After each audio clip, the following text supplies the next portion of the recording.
Good evening, and welcome to this regularly scheduled meeting of the Jefferson County Board of Education. We invite you to join us with the Pledge of Allegiance. I pledge allegiance to the flag of the United States of America and to the republic for which it stands, one nation, under God, indivisible, with liberty and justice for all.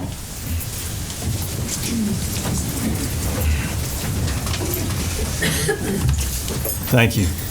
Before we get started with tonight's agenda and our recognitions, I would like to take a moment. As many of you know, we lost a dear friend of the Jefferson County education community this past week, Janice Cable, also a wife of one of our board members. And I'd like to ask you to join us in a moment of silence in honor of Janice.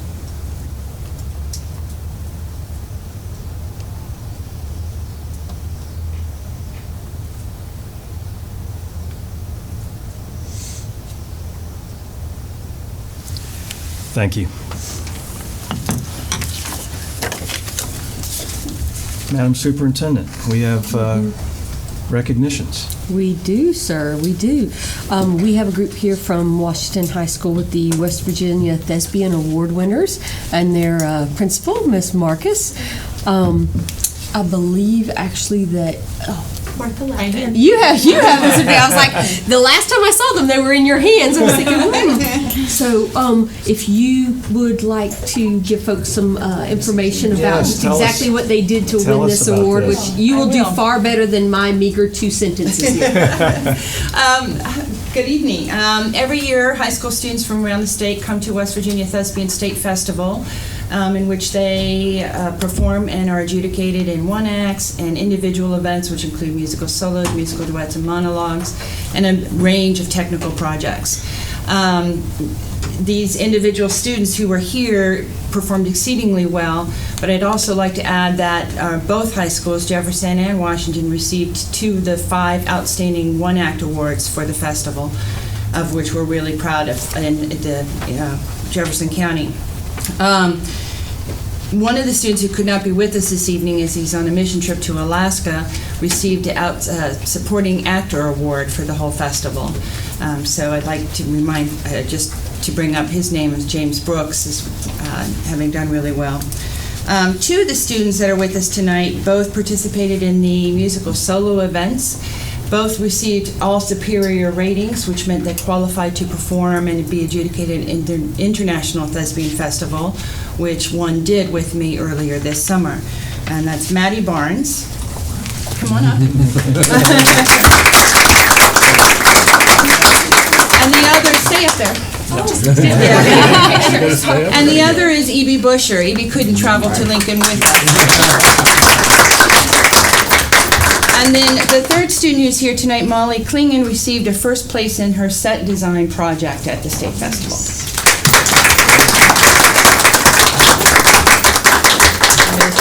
Come up. Sure. Or presidents? Yeah, they all graduated and are moving on. How about having them stand up so that all of us are in the picture? What do you think? Have them put behind us? How about if we put them behind us? Yeah, sure. So that board members can get in.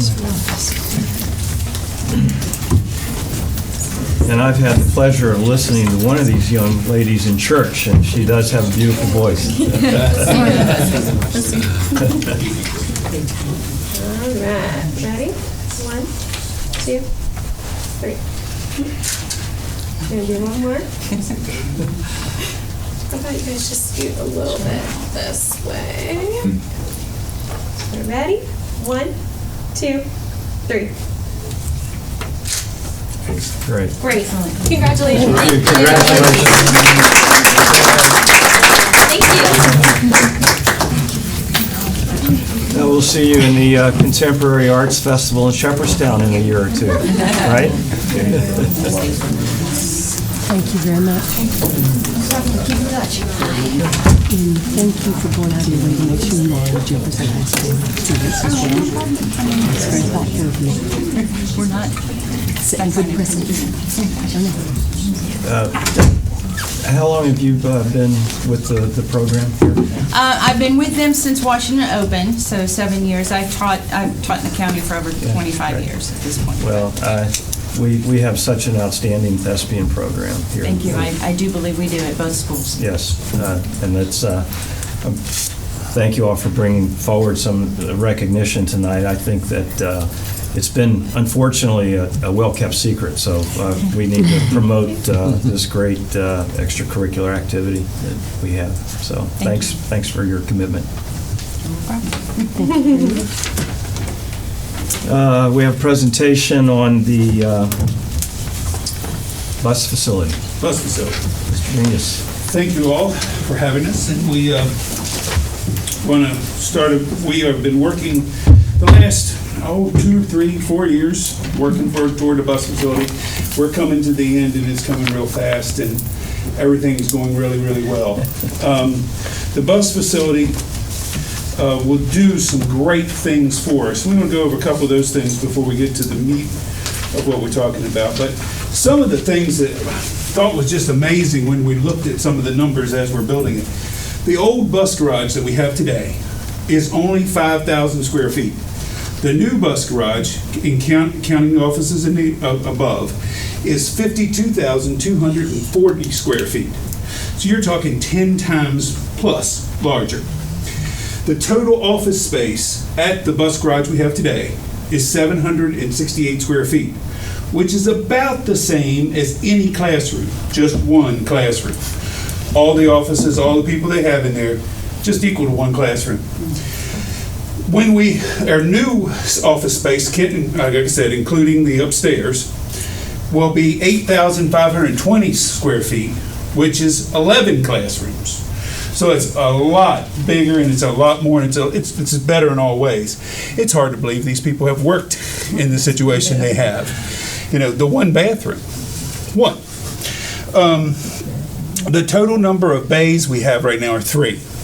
The total number of bays we'll have when we're finished, 8. So 8 more, we're talking about 5 more bays, and a great deal and 5 lifts in those bays. So having 5 lifts, we'll be able to work on all of our equipment instead of just working on, what we can get in the bus garage today.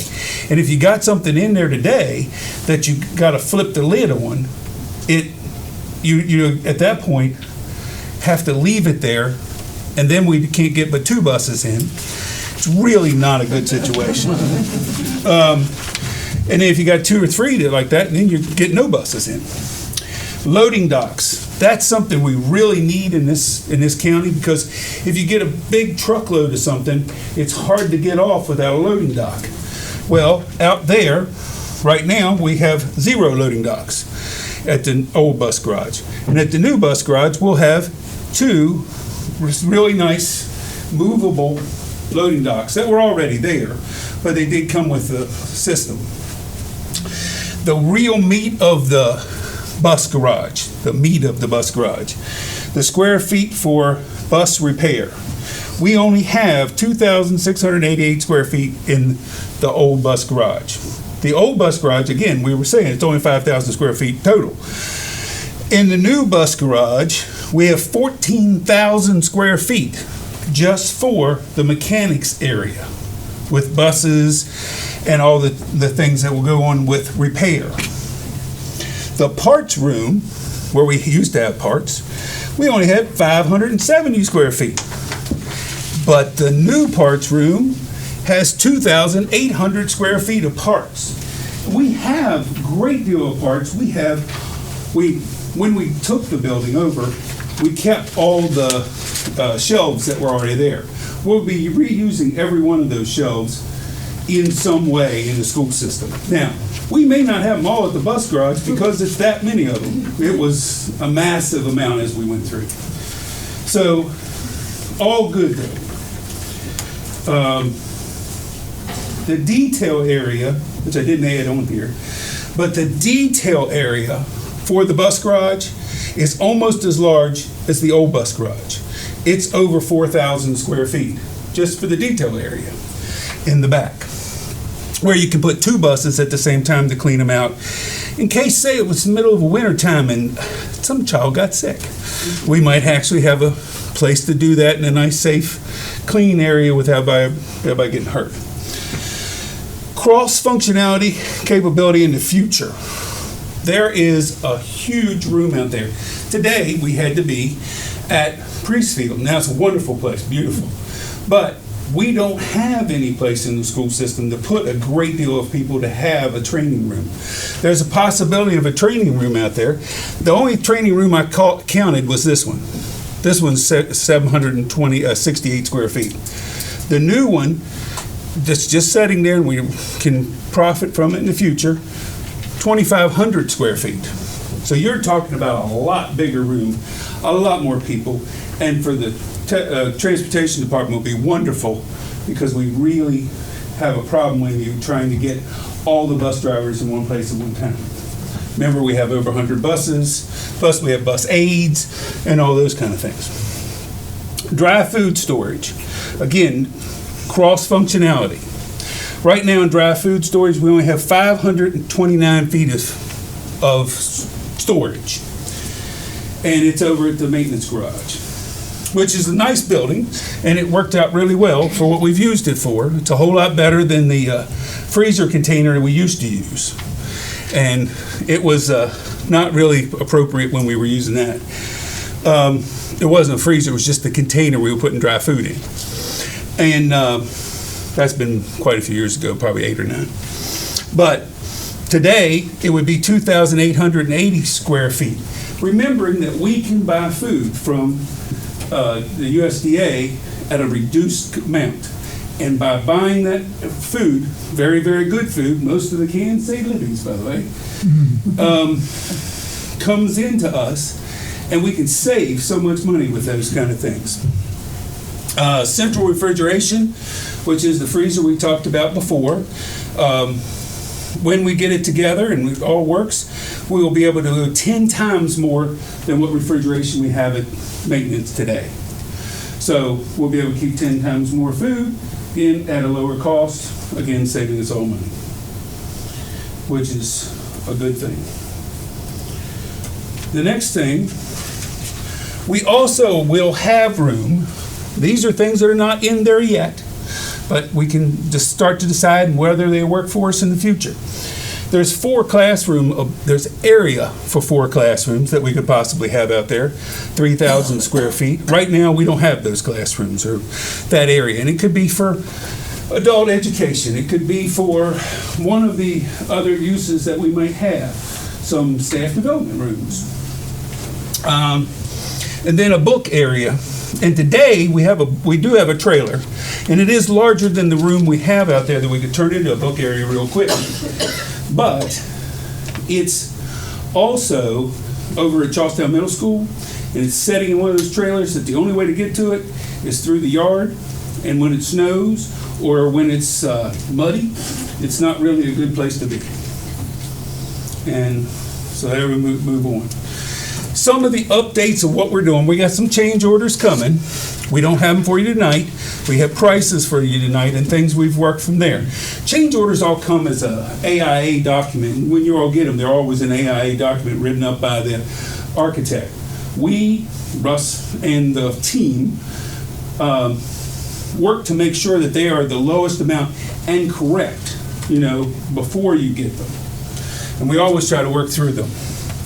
Again, actually, number 3 and 1 should say exactly what 3 does. It's the same answer. We've undercut and replaced unsuitable soil.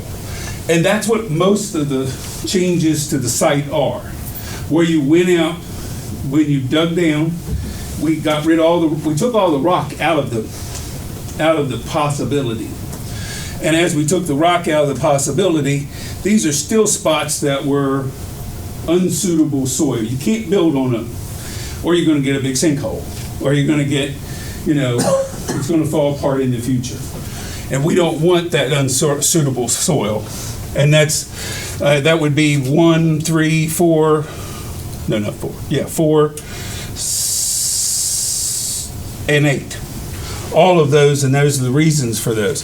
also the most expensive ones, because what you're doing is digging out the unsuitable soil and then bringing in large amounts of shale to pile in there and to pack back in so that that shale allows you to build something solid and solid forever.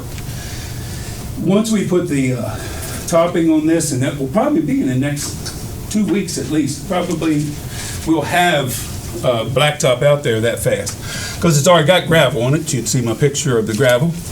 Really happy when they brought the gravel in, because then you don't have to worry about shifting. You know, when you get the gravel in, it's all in. It's all been rolled in place with a vibrating roller, and all those kind of good things.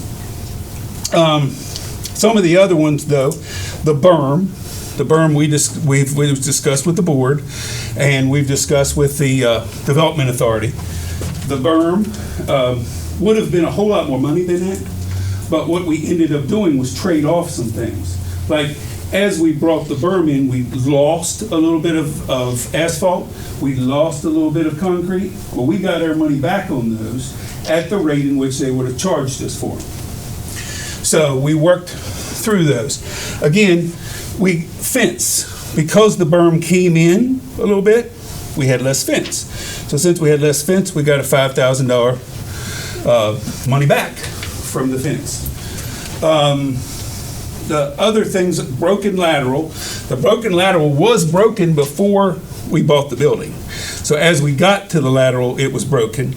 They dug it up, and actually Mr. Fitzgerald repaired it himself. So we didn't get any of that repair cost. It was only digging. And I believe in the front one, we had some parking lot modifications when it turned out a whole lot better than it was in the first place. It was out and about a little bit, and we found out that the water line to the UFP building was going to be in the middle of the old parking lot. So we had to shift it in some. So as we shifted it in some, it really didn't cost us a great deal of money to shift, because that makes sense. Most of that, almost all of it, is surveying, you know, and then you get profit and other margins in there. But we want you to know about them up front. So that's why I brought it in today. Telling, other than that, and we're on time with that structure. That structure, they will be done by early August. Not a problem at all.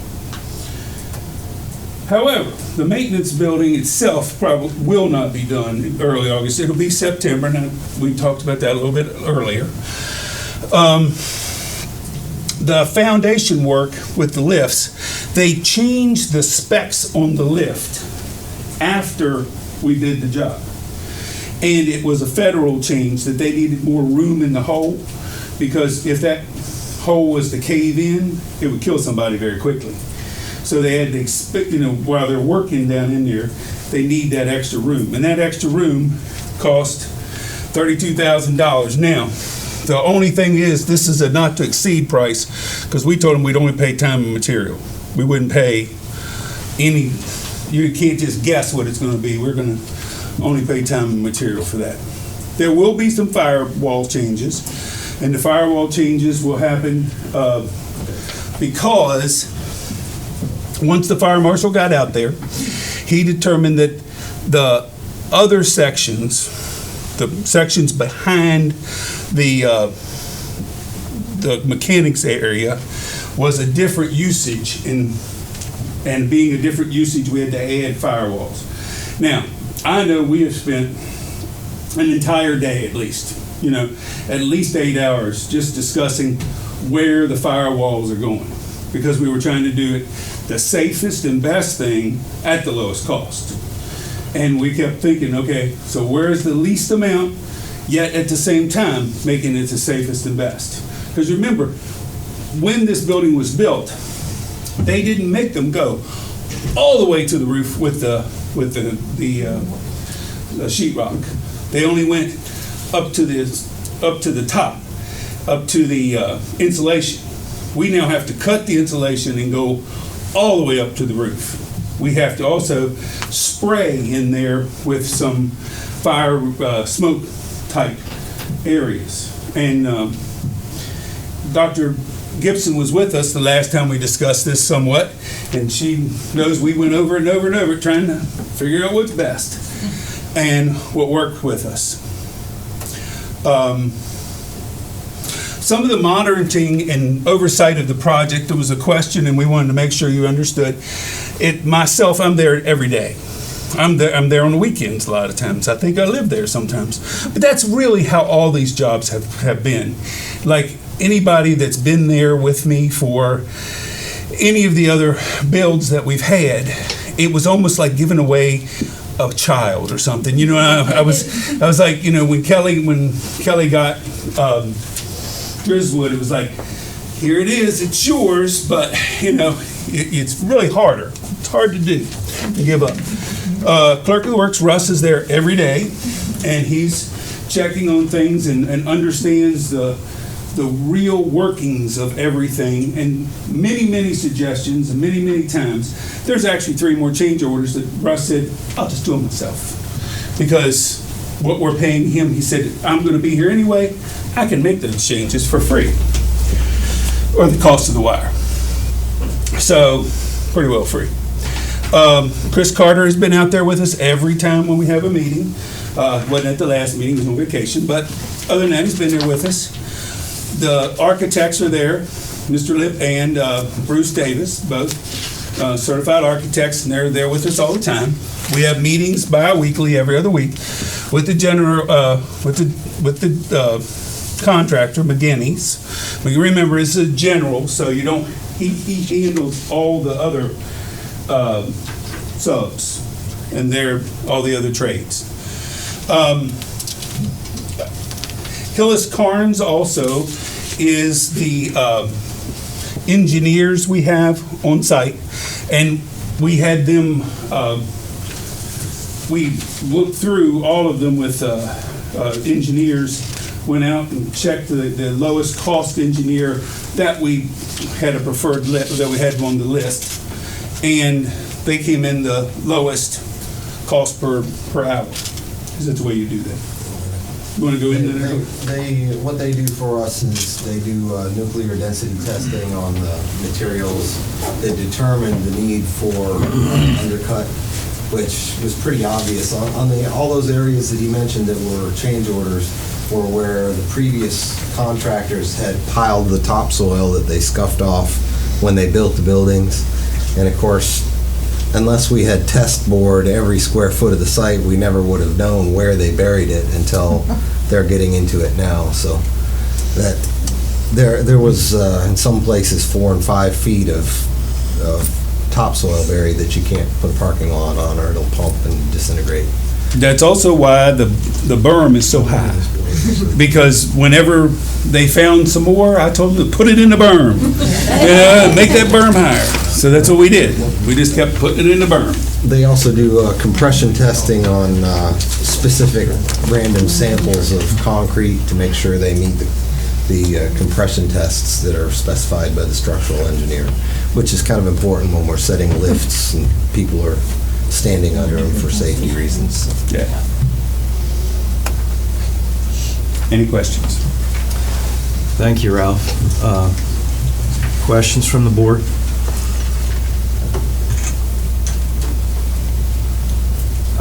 You said September for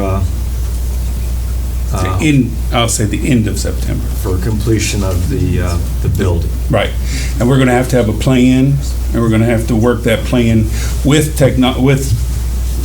transportation to make sure that we can shift over there in a very solid, quick, yet solid and structural way, so we don't have any major problems with our bus fleet while we do it. So the transition Will happen. And have those discussions begun? Yes. Chris and I already have discussed how some of those things might happen. And the project oversight and monitoring, when we meet with the architects at this point, is that part of the fee that is part of their contract, or are they billing us separately? They have, it's part of the contract to a point, and then, they always have exclusions, and they also have billable hours on top of some things. But it's more of like mailings and how many times we want them to make copies for us and those kind of things. There'll be some bills for that too. It always is. However, if you really think about it, now I know he already got paid for the other building, and we understand that completely. But he, started as a firm price himself for his work, where he would normally have taken 8 to 10%, and 8 to 10% of this would have been $350,000, $360,000. He took 120. So that's going to be where we save the majority of that money in that point.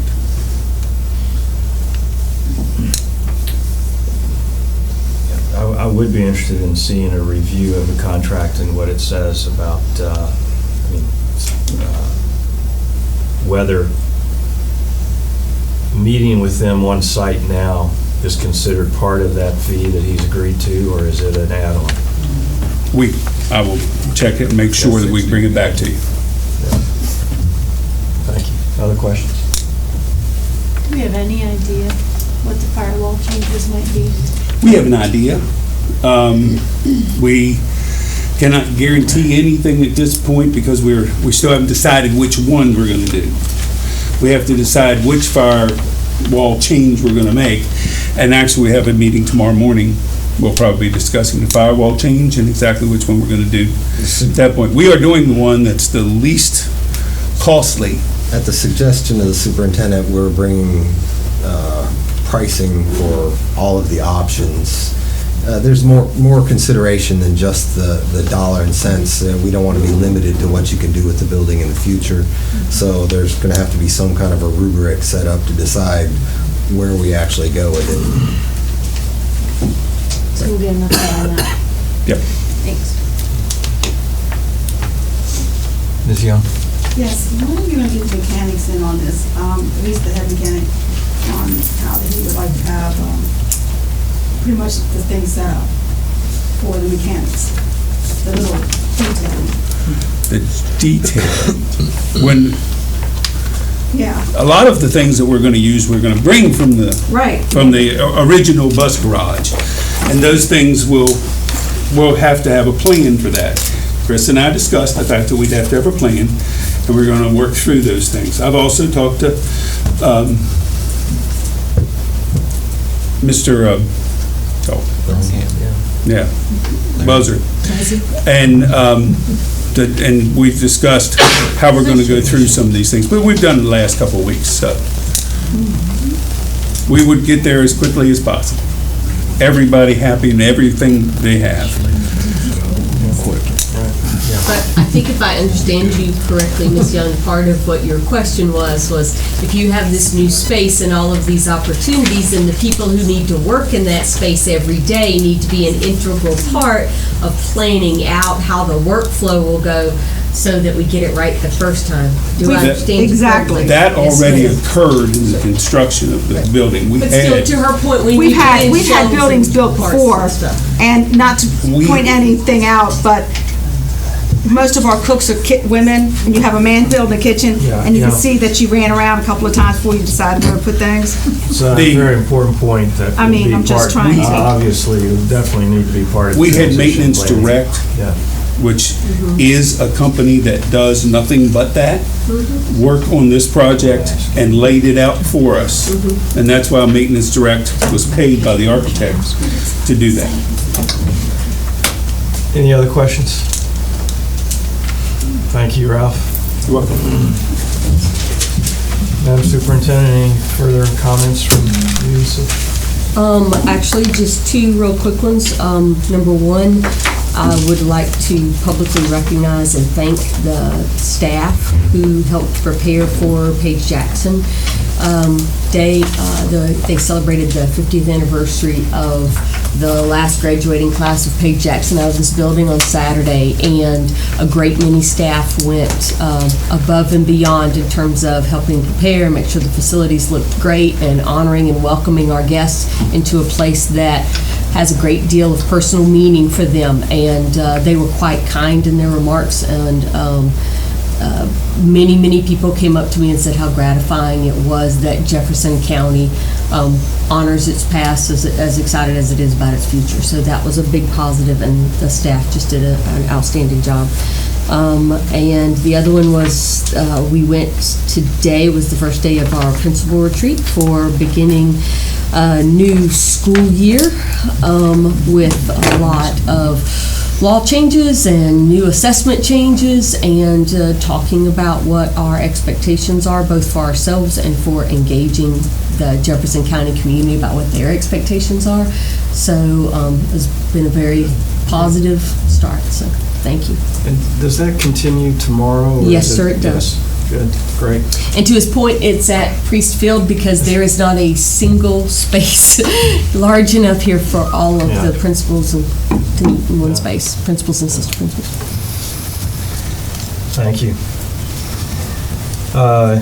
Approval of the minutes of our last regular board meeting. I have a motion. So moved.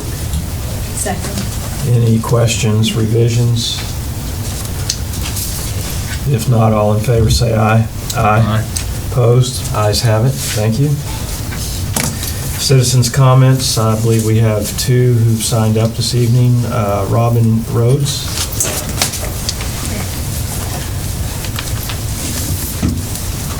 My name is Robin Rhodes, and I teach at Washington High School. I'm department head of the health, PE, and driver's ed, and I'm here to talk about the grading policy. We worked very hard this past spring, both high schools, and I would like, before you approve the policy, I'd like to get the department heads of both high schools back together to review that and put in play what we think should be taking place. Thank you. Thank you. And to that point, since it is on the agenda tonight, if the board approves the recommendation, it will be out on review. So we would certainly expect that faculty would have an opportunity to do just that. Thank you. Rhonda.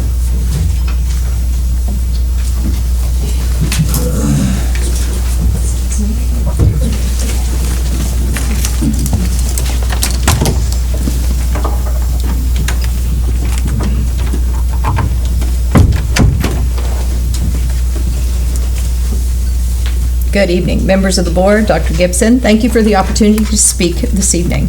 As president of the Jefferson County Education Association, I stand before you to address some of the proposed changes to Chapter 1 Board of Education makeup and vacancy policy that has been placed on review until August 3rd, 2015.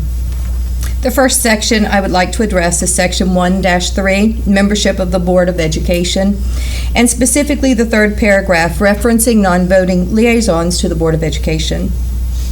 Our first concern with the paragraph is the wording "may include" at the option of the board, which is being proposed to replace the original wording "shall include" in reference to various representatives of employee and student stakeholder groups in the county.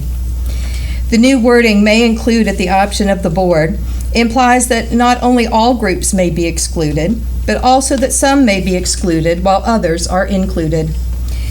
The second concern is that a representative from the principals in Jefferson County is not included as a liaison to the board. The principals have had a liaison at these meetings for many years and should continue in that position. This may give the impression that any or all groups and their opinions are not important to the members of our board, as well as provide the opportunity for inequitable representation of all stakeholders. I do not believe that this is the message you have intended to send to the groups. We would like to see the wording "shall include" be retained in the policy, as well as the addition of principals representatives to this section. The second section is Section 1-5-2, filling vacancies, and specifically the second paragraph of the new language being added to the policy. That paragraph states, "The board can appoint a committee of up to 5 members including a member of the board, the superintendent, and members of an LSIC, to interview applicants and make a recommendation to the board for appointment to a vacancy. Due to the fact board members are elected, except for instances when a vacancy occurs, and that no more than 2 members can be elected from each of the 5 magisterial districts, it is our belief that each of those districts should have representation on that committee. A better alternative would be a minimum, a minimum of 7 members, including a member of the board, the superintendent, and 1 representative from each magisterial district, as selected from an LSIC in that district. By including a representative from each district, the board would be ensuring that all citizens in Jefferson County who vote for the board members are represented. This would provide for equity amongst the voices of the Jefferson County citizens, as well as transparency for the Board of Education. In conclusion, the Jefferson County Education Association requests that these changes be considered before approving the changes to this policy, as these changes will provide an equitable voice and representation for all stakeholders to this board by not only the employees and students of Jefferson County, but the citizens of Jefferson County as well. Again, thank you for the opportunity to address the board this evening. Thank you, Rhonda. And will you make sure that we have a copy, that the secretary has a copy of that? I'm sorry, I didn't hear you. I already did. Okay, thank you. Sorry.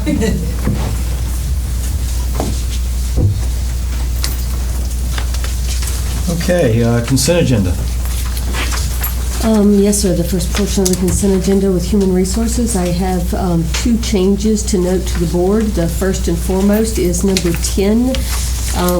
We had hopefully and ambitiously put on here, since it had to be posted by Wednesday, principal announcement for Jefferson High School. We concluded interviews at 5 p.m. on Friday, and given the importance of this position, we have felt it's very important to follow through with our full process of vetting employees, including recommendations, and that simply has not had enough time to occur.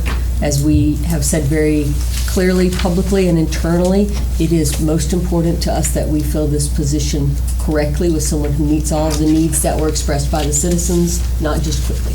So, absolutely. Remove that, and also you'll denote that there was a red line change on number 23 in that employee rescinded their transfer to return to the central office. I'm sorry, which one was that again? Number 23. 23. Rescinded her request for a transfer Yep. to return to her current position. So those are all of the changes on the HR consent agenda. Okay. There may be some questions. Can we get a motion? So moved. Second? Second. Any questions on the consent agenda? I have, if I can get, here it comes. I have some questions regarding the treasurer's report and June financial highlights, because that is part of the consent agenda, correct? I understand that Ms. Marone isn't here, so these may need to wait for another time, but Well, you can convey them to me, and I can do any necessary research. There you go. And I'm looking at the June financial highlights, and I wanted to better understand, if we can, as I understand it here, we're at 97% of collections for the fiscal year. We're anticipating a $1 million shortfall. Yes, sir. That's correct. And is that, that's not a collections issue, that's I mean, I guess I want to understand where that $1 million shortfall is coming from. Those are not, my understanding based on my meeting with Ms. Marone, those are not, that's not revenue that we anticipate getting once we complete collections. That is a decrease in the actual percentage of collections based on tax reductions, yes, sir. So based on,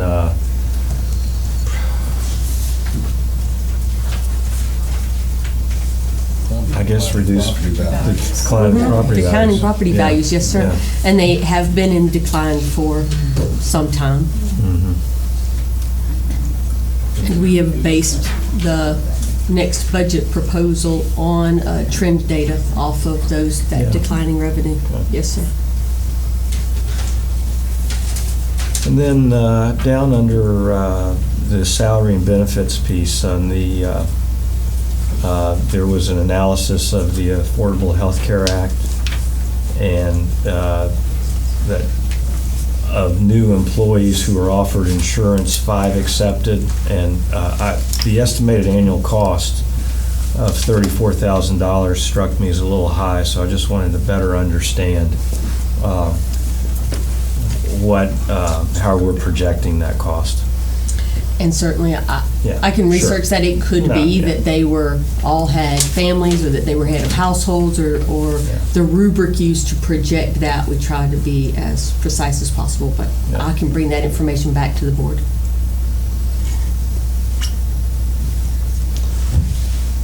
Other questions? Just one other little detail. On number 54, Yes, ma'am. Which, on the human resource part, yes. the dates are incomplete. If you compare that to the detail. Oh, on number 54 with the summer 2015? Okay, because that's from the school year. Okay, oh, thank you. We'll correct that. It should say that. All right, first. I remember I asked about that. You did. She did. That's exactly what she asked I about. nailed that. She was nice. I had a question in regards to the ACA. I don't know that I remember. I remember hearing what the thought process was, but I never heard how exactly are we deciding that? Are we doing the, under 30 hours? Are we tracking that? Are we just having to offer it to everybody? I don't remember ever hearing the finalization of the decision on how we're doing any of that, so in fact, since all full-time employees are offered health insurance, so this must be, if 28 employees were offered insurance under the Affordable Health Care Act, I would presume they are part-time. Right. But they exceeded the hour limit. And so what is what is the definition of part-time? Is I think that your question? Well, and once again, it's not so much the definition of their work, it's the total number of hours that they put in during a time period. And once they cross that threshold, regardless of whether or not they're in separate, discrete positions, say you were someone who was an aide and then you took another position working at another school and did additional hours for us, we'd have to put those together. You can't keep those apart. Collectively, it can't go over that 30-hour threshold, or we have to offer insurance. But I can certainly have Ms. Marone come back and do a presentation on both how we monitor what those hours are, how we notify staff what rights they have under ACA, and any projections that we have about what that cost is to us. And you might, and maybe it needs to be that narrow, but it could also be useful to have an overview and presentation on benefits overall, particularly with the levy coming up and the number of some of the benefits that the levy is the primary source of funding for. But yes, sir. That heavily subsidizes the benefit package for our staff. Yes, sir.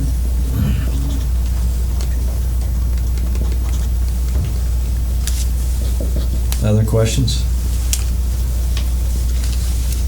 And did I understand the referendum funding table correctly, that our current balance based on obligated funds is $540,000? Yes, sir.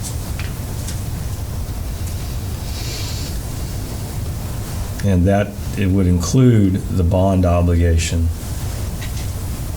for the bus garage? Based on my understanding, yes, sir, Yes, sir. which is why we have not moved forward with any of the, you don't call them contingencies here, alternates. We have Yeah. not moved forward with any of the alternates that were on that approved list of should we have sufficient funding, the fueling station Because we can't clearly be. do not. We clearly do not, no, Yeah. sir. And once again, that referendum is also, over the past 5 years, a declining revenue source. Yes. Okay. Any other questions on the consent agenda? If not, all in favor, say aye. Aye. Opposed? Ayes have it. Thank you. Old business? So at our last meeting, the board heard, as one of our teachers conveyed, a group of teachers had worked together collaboratively to develop a high school grading policy, which they, Mr. Levasseur on their behalf, presented to the board. And at the time, the board unanimously conveyed that their expectation was that there be more in the way of parameters within that grading policy. The board in discussion gave several examples of ways in which the grading policy could have some both continued choice for teachers and for them to exercise their judgment in terms of grading, yet have some established parameters for parents and citizens to ensure that there was an equitable baseline for students across the division and how their child's progress was reported to them and what went into that grading. So the central office staff, in conjunction with the administration at both high schools, developed some additional parameters. Those were reviewed. The purpose in this is for this policy to go back out to review, in which we expect there to be some revision. This policy isn't presented as a de facto whole cloth done deal. It's simply to say we have been asked to establish some parameters, and there can be considerable debate about what those parameters are, but the board's been clear that there do need to be parameters, and they represent the will of the citizens of Jefferson County. So as we put it back out, the next thing, should the board take action on this, an email will go out from me to every staff person in the division with this policy linked in, and say, please give us feedback. Tell us you don't like where this number is at. Give us another number and defend it. What is your thought process? Are there things that aren't included in here that you think should be? And then we can bring that back after a public discussion. Great. And so, Joe, are you going to summarize this for us? I would be happy to. I'll be happy to. Or should we, let's go ahead and give a summary, and then we can do a motion to... The predominant changes within those are, number one, a limitation on the percentage that homework can be as part of a child's grade. A lot of discussion around the varying circumstances of our students in terms of their capacity at home to complete homework, and that being a measure sometimes of how much domestic support they have rather than their ability to produce work. And while homework is a very valuable mechanism for teaching children responsibility, there also need to be limitations where most of the feedback to a child on their performance needs to be things that the teacher have been involved in creating, working with them on in the course of their school day. Once again, happy to have feedback about where to draw that line. The second thing that is an addition in there is a limitation on the percentage of a grade that a single cumulative assessment can count towards a child's grade. Currently, it's proposed at 20%. No more than 20% of a child's grade based on a single cumulative end of semester examination.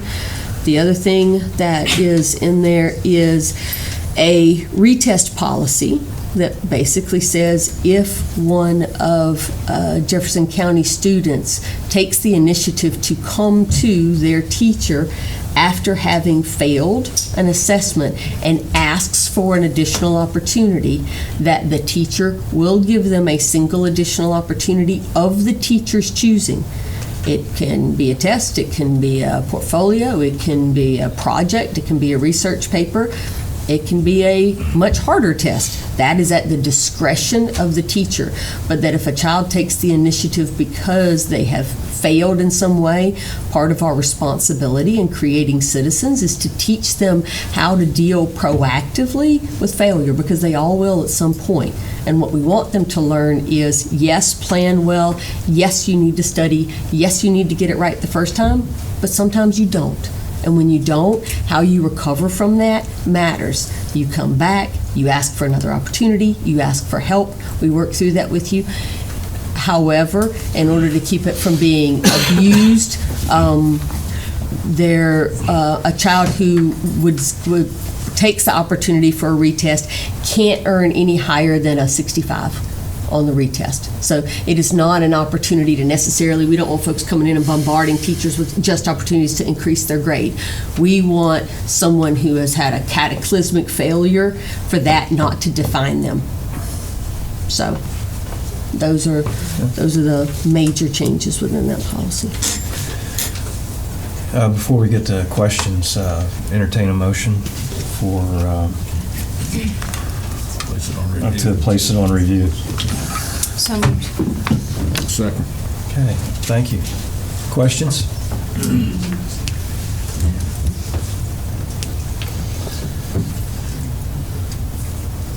I have a comment on it. On the last part where it talks about homework Yes, ma'am. and not to exceed. Has grades 9 through 12 not to exceed 2 hours per evening for all classes combined. I just know from personal experience, we have a lot of students that take AP classes.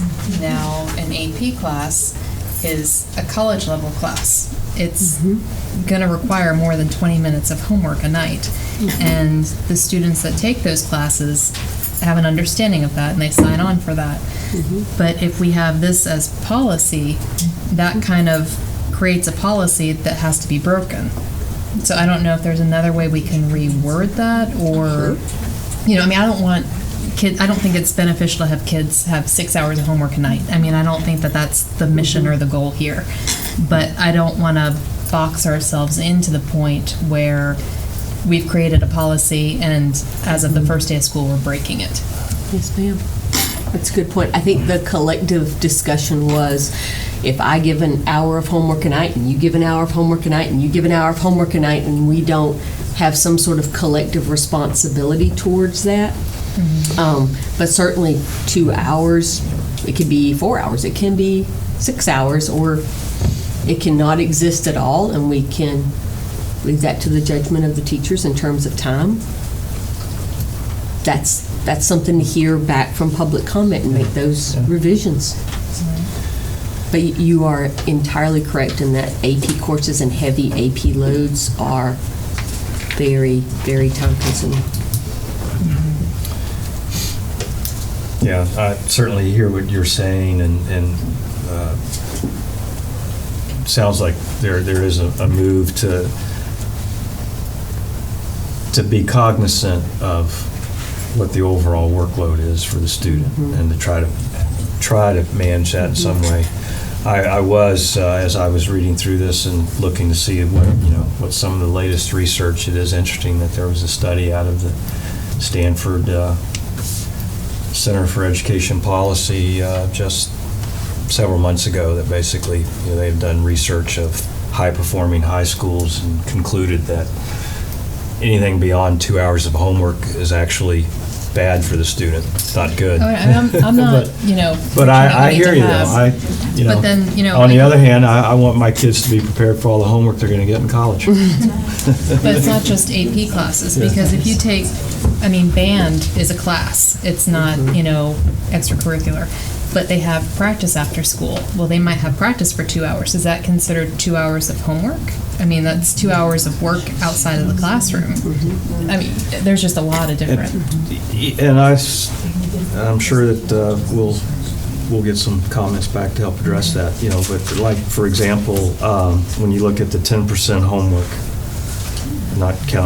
homework not counting more than 10%, I would assume that research projects, writing projects that require work outside the classroom are not considered homework. No, sir. Right. Yeah.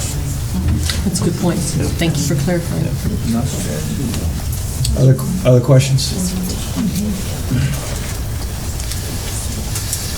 And I would also point out that I think that it is always helpful, and a suggestion in the future will also be, if there is at any point some type of extraordinary class that for an instructional reason needs to do something differently, there should always be an opportunity for us to place some sort of a safety valve in there that says, with signature of the principal and the superintendent, if you have to go outside the bounds of this policy for this particular way, that there's a venue for that one odd circumstance. Because to your point, you don't want to set up a policy for people to feel like they have to break it to do what they ethically believe is important. So it should be fairly rare. Any other questions or comments? I'm looking forward to the comments back. I think this should start some good discussion. Thank you all for pulling this together. All those in favor of putting the policy out on review, say aye. Aye. Opposed? Ayes have it. Thanks again for your work, and we look forward to getting this hopefully done before the beginning of the school year. I hope so. New business. So under new business, first and foremost, I would like to withdraw C, the action on approval to add a halftime cook at Ransom Elementary School.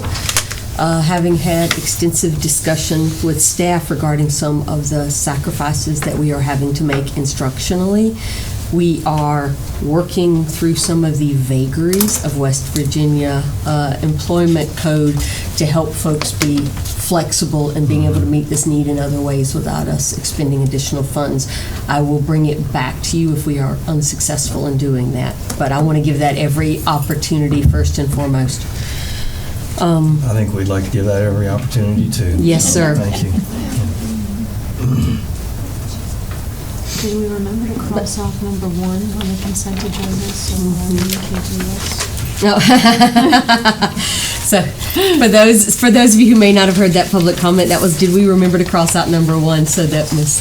Leonard could not leave right. us in the lurch? I Although noticed that. she has very kindly and professionally given us a significant advance notice so that we have Good. time to look for someone, and I think she will very generously agree to help us transition that person well. We have an extraordinary program, and one of the reasons that need exists at Ransom is because it's so significantly taken advantage of by the families because of the quality of the service. So thank you for that opportunity to honor her. Well, yes, Ms. Ogden, thank you for mentioning. I mean, many folks don't really, out in the community, probably don't fully comprehend how much Mrs. Leonard oversees of the operation of the schools. Okay. And if you have I any may- questions on A and B on the approval of the audit firm, I'd be happy to answer those. Okay, so let's take a motion on approval of the audit firm to complete financial audit for fiscal years ending in June 30th of this current year. No, preceding year, current year, and the upcoming year.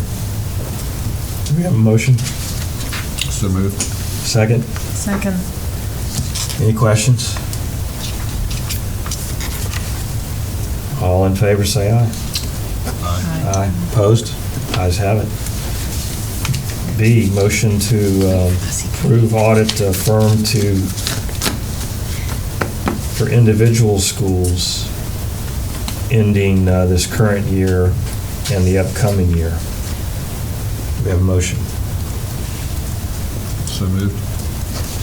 And a second? Second. And a question. What's the difference between that and A? Do we know? I'm sorry. Right. I'm sorry, my question, is it the same firm? Or No, not? sir, it is not. Okay. Different firms won the bid. Yep, okay. Perry won the one for schools. Oh, actually, no. Perry won both of them, both the schools and the Board of Education audit. Any other questions? All in favor say aye. Aye. Aye. Opposed? Ayes have it. We anticipate an executive session. On both personnel and legal matters. Personnel Yes, and sir. legal. Do we anticipate taking any action? Yes, sir, we do. Then any action we would have to take in public session. So we would anticipate coming back into public session after the executive session on both legal and personal. Yes, sir. Okay.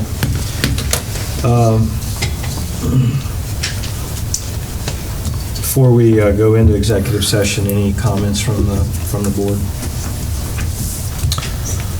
First of all, the time capsule bearing was very nice. It was a very nice ceremony. And I really like the article that we gave principals to read about technology doesn't do it alone, because I agree with that. Our best money is in the best professional we can put in that classroom. And I think that article was exceptional. Thank you.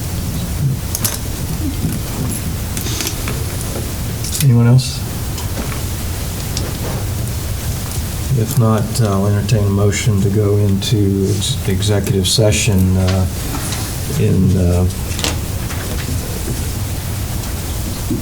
to discuss both pending legal issues and personnel. Do I have a motion? So moved. And a second? Second. All in favor, say aye. Aye. Guys have it. We will go into executive session.